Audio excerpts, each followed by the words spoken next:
न जाने कितने अफ़साने अंदर समाये हुए हैं। कुछ लफ्ज़ों में बह गए, कुछ दिल में रुअब जमाए हुए हैं। ये जीवन है, इस जीवन का यही है, यही है, यही है रंग रूप। अनय और महावीन दोनों रेडियो में बजता हुआ गाना सुनते हुए चाय पी रहे हैं। आजकल अनय को टपरी पे बैठना नहीं पड़ता। वो महावीन के घर आता जाता रहता था। महावीन नाम उसे बड़ा लंबा लगता था, तो वो महावीन को माही और जैद को जय बुलाता था। उस दिन के बाद वो अच्छे दोस्त थे। उस दिन के आग के बाद महावीन की घर की दीवारें बेरंग हो गई थी। तो एक दिन अनय बहुत सारे रंग लेके आया और उस एक कमरे के घर को पूरा सफ़ेद रंग से भर दिया। और फिर दीवारों पर उसने माही की तस्वीर बनाई। अनय को पेंटिंग का बड़ा शौक था। माही को भी अनय की पेंटिंग बहुत अच्छी लगी। उस पेंटिंग की ख़ास बात ये थी कि महावीन ना ही बाली पहनती है और ना ही बिंदी लगाती है। लेकिन अनय के उस पेंटिंग में अनय ने महावीन के कानों में बाली और माथे पर बिंदी दोनों ही सजाया था। अनय महावीन से बहुत कुछ पूछना चाहता था, मगर वो कहीं न कहीं हिचकिचाता था। अब वो माही की आँख, हाथ, हर चीज़ के मूवमेंट को आसानी से समझता था। एक शाम माही ने अनय को एक ख़त दिया और इशारों में कहा कि उस ख़त में उसे जो भी बताना है वो सब कुछ है। अनय ख़त खोल के पढ़ने लगा। अनय, तुम बहुत अच्छे हो। तुम्हारे जैसे निस्वार्थ दोस्त मिलना नामुमकिन बात है। कभी-कभी तो लगता है कि मैं कोई ख्वाब देख रही हूँ। मेरे साथ-साथ जैद भी तुम्हारे साथ इतना खुश रहता है। तुम्हारे मन में भी मेरे लिए बहुत सारे सवाल होंगे। मैं आज हर सवाल का जवाब देना चाहती हूँ। अपनी ज़िंदगी के बारे में बताना चाहती हूँ। मैं मुंबई की नहीं हूँ। मेरा घर मुर्शिदाबाद में है, या फिर ये कहूँ कि था। जब मैं 16 साल की थी तब मेरा निकाह मुझसे 18 साल बड़े एक आदमी से ज़ोर ज़बरदस्ती कर दिया गया। निकाह के बाद जैसे मेरे लिए मेरे घर के दरवाज़े हमेशा के लिए बंद हो गए। निकाह की पहली रात मेरे ही शौहर ने मेरा बलात्कार किया। हाँ, मानती हूँ तुम्हें थोड़ा अजीब लग रहा होगा, क्योंकि वो तो मेरे शौहर हैं। लेकिन मेरी मर्ज़ी के ख़िलाफ़ उन्होंने मुझे छुआ, तो मुझे ये बलात्कार ही लगता है। शादी के 1 महीने बाद मैं प्रेग्नेंट हुई। सब बड़े खुश थे। मैंने भी अपनी ज़िंदगी से समझौता कर लिया।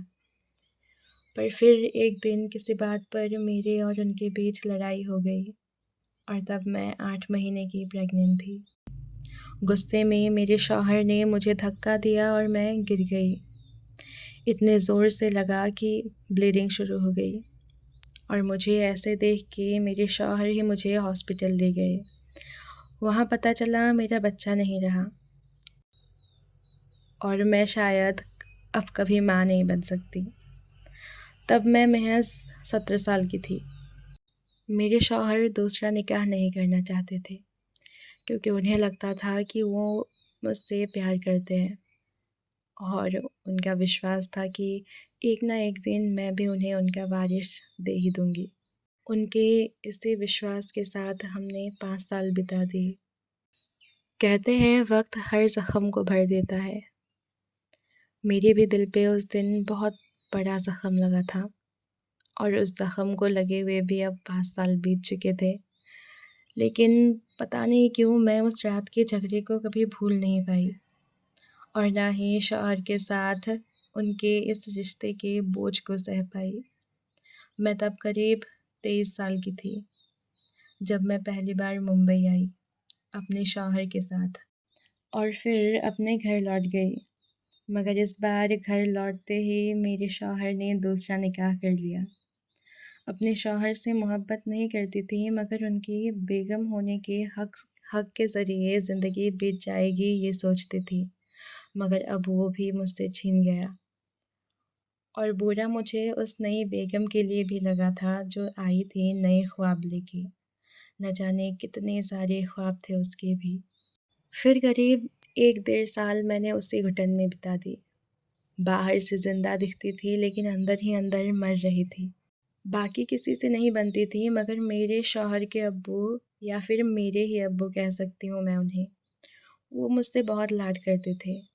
एक दिन नई बेगम और उनके बीच किसी बात को लेके झगड़ा हुआ और मैं नई बेगम को बचाने गई थी कि गरम उबलता पानी मेरे मुंह में डाल दिया।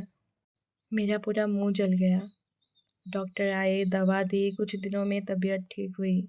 डॉक्टर ने कहा वोकल कॉर्ड्स के परमानेंट डैमेज के कारण मेरी आवाज़ चली गई है और शायद अब कभी नहीं आ सकती।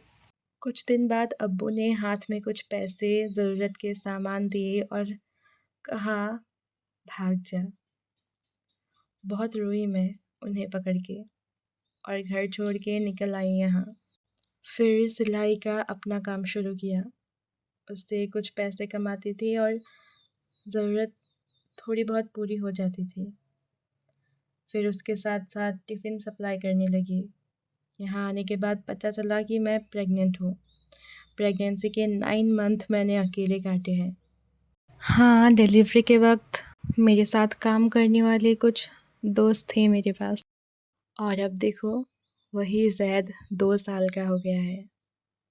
बड़ा हो रहा है बहुत जल्दी-जल्दी और ऐसे ही हो जाएगा बड़ा। मैं उसे सारी खुशियाँ देना चाहती हूँ।